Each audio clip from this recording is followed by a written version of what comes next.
नमस्कार दोस्तों, क्योंकि न्यूज़ पर आपका स्वागत है।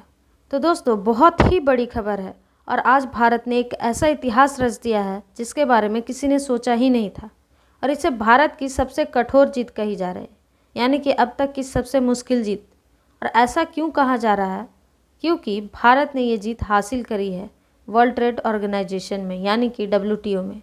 आपको बता दूं कि WTO इस दुनिया का सबसे महत्वपूर्ण संस्था या फिर संगठन माना जाता है, क्योंकि दुनिया का जो 90% व्यापार है वो इस संगठन के देश करते हैं और WTO का काम है उस व्यापार के लिए कानून तैयार करना और इस बात को सुनिश्चित करना कि कोई देश बाकी देशों के व्यापार को गलत तरीके से नुकसान तो नहीं पहुंचा रहा है, यानी कि बहुत ही सीधे तरीके से व्यापार हो, इस बात को सुनिश्चित किया जाता है। और आपको बता दूं कि ये इतना सेंसिटिव या फिर संवेदनशील संगठन है कि जो इस संगठन के देश हैं 159, वो कभी एक बात पर सहमत होते ही नहीं। उदाहरण के लिए आखिरी बार संपूर्ण सहमति से जो प्रस्ताव पास हुआ था ना, वो अब से एक दशक मतलब कि 10 साल पहले हुआ था। पिछले एक दशक में एक भी ऐसा प्रस्ताव पास नहीं हो पाया है जिस पर सारे देश सहमत हो गए हों और इसलिए भारत की एक बहुत बड़ी जीत है, क्योंकि भारत ने एक नहीं 3-3 प्रस्ताव को पास करवा दिए और सारे देशों के सहमति ले ली। और 2 प्रस्ताव तो ऐसे थे जिन पर चीन ने भी भारत का साथ दे दिया। आप समझ सकते हैं कि भारत की कितनी ज़्यादा बड़ी जीत है। लेकिन ये प्रस्ताव थे कौन से? बड़े ध्यान से सुनिएगा। अब आपको मैं एक एक करके बताती चलूँगी। पहला प्रस्ताव था वैक्सीन को लेकर।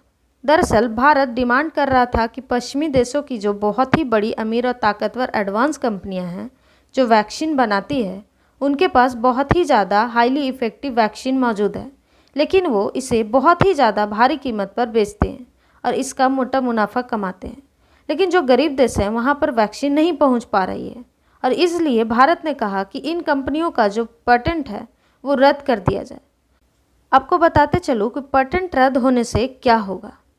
उन कंपनियों के पेटेंट रद्द होने से कंपनियों की वैक्सीन जो है वो भारत के जो बड़े बड़े वैक्सीन बनाने के कारखाने हैं वहाँ पर बनने लगेगी और फिर भारत गरीब देशों को यह वैक्सीन प्रोवाइड कर देगा। लेकिन इन कंपनियों ने इस पर रोक लगा रखी हुई थी, क्योंकि इनका कहना ये है कि हमने वैक्सीन बनाने में बहुत ज़्यादा खर्च किया है, अरबों डॉलर लगाए हैं। ऐसे में अगर हमारी वैक्सीन ऐसे ही बिना पेटेंट के मुफ्त में बिकने लगी तो हमें तो बहुत ज़्यादा नुकसान हो जाएगा। और अब इस समझौते पर अमेरिकी कंपनियां पीछे हट गई है और अमेरिकी सरकार ने ये भी कहा है कि हम लोग पेटेंट रद्द करने के लिए तैयार हैं, लेकिन सिर्फ 5 साल के लिए। भारत ने कहा ठीक है, 5 साल में तो बाकी सभी देशों में वैक्सीन पहुंचा देंगे। साथ ही अमेरिका ने एक शर्त और जोड़ी है, क्योंकि हमारी वैक्सीन बना ले चाहे कोई भी देश बना ले, जैसे कि भारत, थाईलैंड, बस चीन नहीं बनाएगा। चीन के कंपनियों को इस समझौते से बाहर रखा जाएगा और ऐसा ही हुआ है। चीन को इस समझौते से पूरे तरह से बाहर किया गया और चीनी कंपनियां वैक्सीन का पेटेंट रद्द नहीं करेंगे और न ही अमेरिकी वैक्सीन तैयार कर सकेगी। और इस समझौते के साइन होने के साथ साथ ही ये भारतीय कंपनियों के लिए भी एक बड़ी जीत है, क्योंकि अब वो अमेरिका की जो हाई क्वालिटी की वैक्सीन है उसे बनाकर तमाम देशों में बेचकर पैसा भी कमा सकेगी और साथ ही हमारे डिप्लोमेटिक जीत भी होगी। उन गरीब देशों को वैक्सीन देकर हम उन्हें अपने तरफ ले लेंगे। अब आ जाते हैं दूसरे बड़े समझौते की तरफ। और अब दूसरा बड़ा समझौता था मछली मारने को लेकर। दरअसल ये समझौता कहा जा रहा है कि स्पेशल 2 देशों के कारस्तानी की वजह से लगाया गया है। पहला देश है चीन और दूसरा देश है जापान। इन दोनों देशों ने हालत ये करके रखी हुई है फिशिंग बाजार की, जो प्रशांत महासागर है ना, लिटरली उसे छन्नी से छान दिया है। इतना ज़्यादा फिशिंग की है और कर रहे हैं दोनों देश। बहुत ज़्यादा एग्रेसिव लेवल पर इन दोनों देशों ने कंपनी बना रखी हुई है और एक कंपनी के 10-20 नाव हैं और सारे नाव से फिशिंग करते हैं धड़ल्ले से। और इसका कारण एक और भी है कि वहाँ के देश फिशिंग के लिए सब्सिडी भी देती है, जो भारी मात्रा में मछलियाँ पकड़ती है और इससे ये असर हो रहा है कि समुद्रों में लगातार मछलियाँ कम होते जा रही है। इकोसिस्टम को भयानक खतरा है और बहुत सारी मछलियाँ की प्रजाति ऐसी है जो पूरी तरह से विलुप्त होने के कगार पर आ गई है। और इसलिए ये प्रस्ताव लेकर आया गया है जो पास हो चुका है WTO से। अब चीन और जापान ही नहीं, दुनिया के बाकी देश भी सिर्फ अपने समुद्री इलाकों में ही मछलियाँ पकड़ सकेंगे।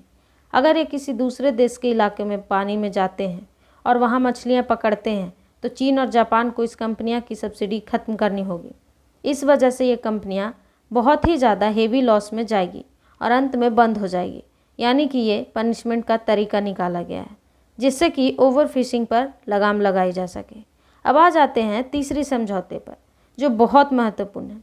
दरअसल तीसरे समझौते हैं फूड सिक्योरिटी को लेकर। यहाँ पर ये समझौता तमाम देशों ने इसका सपोर्ट किया है और ये जो मुद्दा है फूड सिक्योरिटी का, उसमें ये कहा गया है कि फूड सिक्योरिटी बेहद ही महत्वपूर्ण है। ये बेहद ही महत्वपूर्ण मुद्दा है और तमाम देशों से ये कही गई है कि रूस यूक्रेन युद्ध की वजह से दुनिया भर में अनाज की कमी है। ऐसे में जो देश अनाज निर्यात करते हैं वो अभी के लिए इस पर बैन ना लगाएं और दुनिया में अनाज लगातार एक्सपोर्ट करते रहें। और भारत ने भी इसका समर्थन किया है और आपने देखा है कि पिछले कुछ दिनों में भारत ने अपना एक्सपोर्ट बढ़ाया भी है। तो WTO में ये 3 समझौते लाए गए थे और इन 3 समझौतों में एक वैक्सीन वाले को छोड़कर चीन ने भी भारत का साथ दिया है और तीनों समझौते कहीं ना कहीं पूरी दुनिया की भलाई के लिए हैं। और इसीलिए पूरी दुनिया भर में भारत की बहुत तारीफ हो रही है कि भारत एक ऐसा देश है जो अपना नहीं सोचकर पूरी दुनिया के बारे में सोच रहा है। और WTO को भारत जैसी शक्ति ने एकजुट कर दिया है। जिस संगठन को पिछले 10 सालों में किसी ने एकजुट नहीं कर पाया था, इसको भारत ने कर दिखाया है। इस वीडियो में इतना ही। बाकी आपका क्या मानना है भारत के इस कदम के बारे में, हमें कमेंट करके ज़रूर बताएं। धन्यवाद।